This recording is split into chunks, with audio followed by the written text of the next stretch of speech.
Esto es Combustible para la Vida con el Dr. Giacomo Cassese.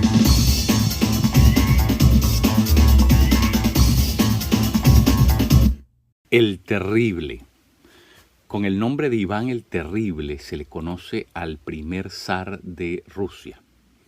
Iván el Terrible era hijo de Basilio, rey ruso, pero que a la muerte de los boyardos, que eran la élite gobernante, la nobleza rusa, ¿verdad?, determinan que había llegado el momento de que su príncipe heredero lo relevara en el trono. Y entonces, así como Iván llega a ser príncipe, heredero, rey, pero él se dice, no, yo quiero ser más que eso, quiero ser emperador, quiero ser César. Y eso es lo que significa la palabra zar, César, ¿verdad? El César ruso, el emperador de todo, ¿no? Y esa actitud ya en sí mismo decía pues que se trataba de una persona con un ego grande, con una ambición definitivamente, ¿verdad?, sobresaliente, ¿no? El caso es que este muchacho en el 1547 comienza su reinado.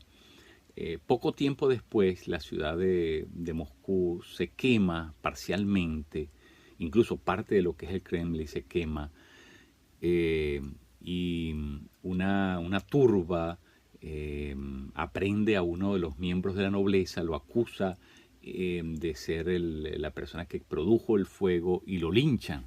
Como resultado de esto, vamos a ver el primer episodio en el cual se comienza a traslucir el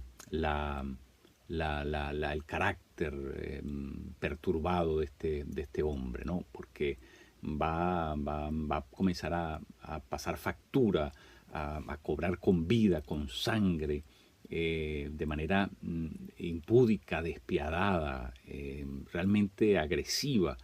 Y eso fue el primer destello de que, ¿verdad?, este hombre tenía una inclinación bastante desarrollada a eso, a la crueldad.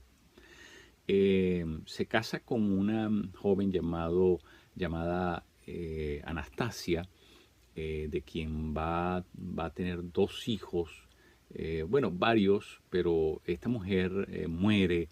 Y después de la muerte de esta mujer, eso aún lo desequilibró todavía más.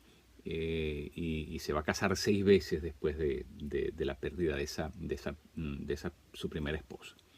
Vamos a notar también que su crueldad, su actitud despiadada, se va a volcar en contra de quien él identifica que son los grandes enemigos del imperio, que son los tártaros, quienes invadían consecutivamente, ¿verdad?, poblados rusos y los devastaban. Y entonces él le dedica una guerra firme y no solamente los destruye, ¿verdad?, a estos tártaros que eran descendientes de Genghis Khan, eran mongoles étnicamente, los aplasta. Pero no solamente los aplasta brutalmente, carnicerías humanas en realidad. De nuevo, era una persona sádica en ese sentido, disfrutaba el placer, el ver el dolor de quienes lo retaban, lo desafiaban. El caso es que su gobierno estuvo realmente marcado por ese tipo de... Y podríamos decir que en el fondo aprendió a gobernar metiendo miedo, es decir, a base del miedo. El miedo era su arma más profunda, porque intimidaba a sus enemigos y a los ciudadanos comunes por medio del miedo. Así que cada vez que alguien hacía algo que a su juicio era improcedente, le hacía pagar de forma monumental para utilizar ese castigo como una advertencia al resto de la población. De hecho, es en esta coyuntura donde aparece lo que se va a llamar en la historia la fábula o la realidad histórica de ese personaje conocido como el Conde Drácula, porque ese famoso torturador, podríamos decir, que se especializaba en empalar a los seres humanos y en meterlos en estacas ¿verdad?, traspasarlos, aserrarlos, cortarlos en dos, desmembrarlos, desangrarlos. Es decir, eran métodos de torturas cada vez más sofisticados. Incluso se habla de que mucha gente murió en pailas de aceites calientes. O sea, cosas que realmente son impresionantes, ¿no? De hecho, en el 1565 crea una especie de brazo armado que solamente juraba fidelidad al zar, que se llamaba la Obramichinina. Esta Obriamichinina era como dije, un brazo armado muy peligroso, que sospechaba de todo, que espiaba de todo y que por supuesto ejecutaba asesinatos brutales, secuestros. Era realmente atemorizante la actividad de estos grupos. Este hombre, así que su reino de terror se prolongó por mucho tiempo, y tal vez la cosa más terrible que la historia funesta de este hombre narra es que en una ocasión en su propio palacio, ¿verdad?, tuvo una controversia, unas palabras con quien era su nuera, la esposa de su hijo mayor, llamado Ivanovich. Y este hombre, esta mujer, fue atacada por Iván el Terrible y la mató. Y cuando su hijo quiso intervenir a defender a su mujer, bueno, él le saltó encima y también lo mató. Sí, mató a su nuera y a su propio hijo mayor. Una cosa terrible, una cosa de verdad. Era un hombre despiadado, era un hombre que disfrutaba de este tipo de cosas. Y por supuesto, en su perfil psicológico se le atribuye haber sido una persona con problemas serios, problemas mentales. Yo, a mi juicio, diría que era más bien posesión. Era un hombre demoníaco, un hombre que estaba bajo posesión demoníaca, porque realmente nadie se puede divertir, puede disfrutar tanto. Además que se dice que en los últimos años de su vida se internó prácticamente, se quedó a solas en monasterios, rodeado de religiosos.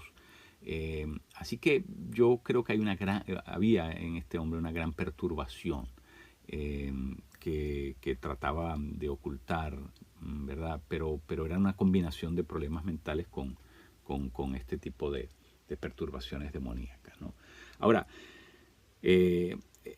así se le conoce en la historia a este hombre, y por eso se llama Iván el Terrible, por lo macabro que fue en todas sus acciones, en el desarrollo de toda su actividad política. Pero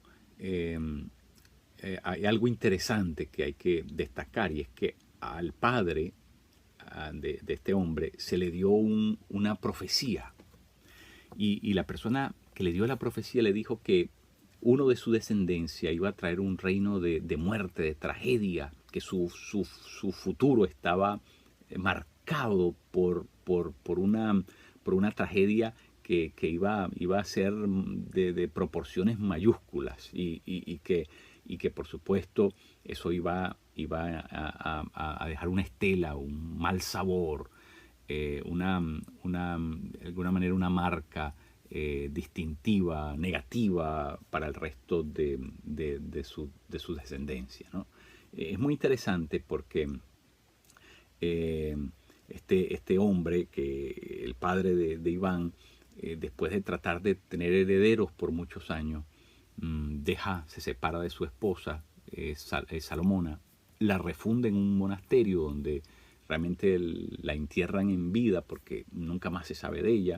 Se deshizo de su primera esposa y legalmente se une a otra mujer llamada Elena Kliska, quien le va a dar estos dos hijos, a propósito, ambos con taras, tanto físicas como psicológicas, como podemos ver en el caso de Iván. Así que aquí es donde se abrió una puerta ¿verdad? Se abrió una puerta en el mundo espiritual muy, muy tremenda. Así que podríamos decir que Iván el Terrible es algo así como el equivalente a Ismael en el caso del relato bíblico, ¿no? En ambos casos estaban tanto Abraham como Basilio, el ruso, estaban buscando descendencia y trataron de tomar las cosas en sus propias manos. Y cuando uno trata de solucionar los problemas a la manera de uno, con criterios humanos y basado en sus propias capacidades, lo que está haciendo es crear las condiciones para un desastre. Yo diría, para ser más enfático, lo que uno está haciendo es preparar un futuro terrible. Así que la historia de Iván el Terrible es una historia que debería permitirnos a nosotros ver anticipadamente algo que potencialmente nos podría también suceder a nosotros, si es que nosotros tratamos de solucionar eso que conseguimos delante de nosotros a manera de obstáculo y tratamos de rebasarlo usando nuestras propias habilidades, fuerzas, capacidades, inteligencia. Al hacerlo de esa manera, nos interponemos en lo que Dios quiere y en la manera en como Dios quiere hacerlo. Así que lo que tenemos que aprender es que cualquier cosa que en la vida nos toque sobrepasar, tenemos que ir a la fuente, tenemos que buscar es de Dios, tenemos que abrirnos a que sea Dios quien ¿verdad? Se encargue de darle solución a todo eso. Así que es un principio que quería recordarlo, que aún yo me lo recuerdo con mucha frecuencia, porque todos tenemos la tendencia, como seres humanos, obviamente, a tratar de solucionar nuestras cosas a nuestra manera, poniéndole siempre nuestro propio sello personal y creyendo que así estamos haciendo que las cosas avancen, pero en realidad lo que estamos haciendo es desacelerando las cosas y creando, como dije, un futuro terrible.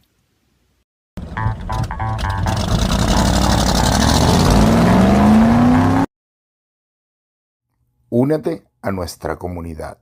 Si tienes preguntas o deseas más información, no dudes en escribirnos a combustibleparalavida@gmail.com o contáctanos al teléfono 305-661-5151.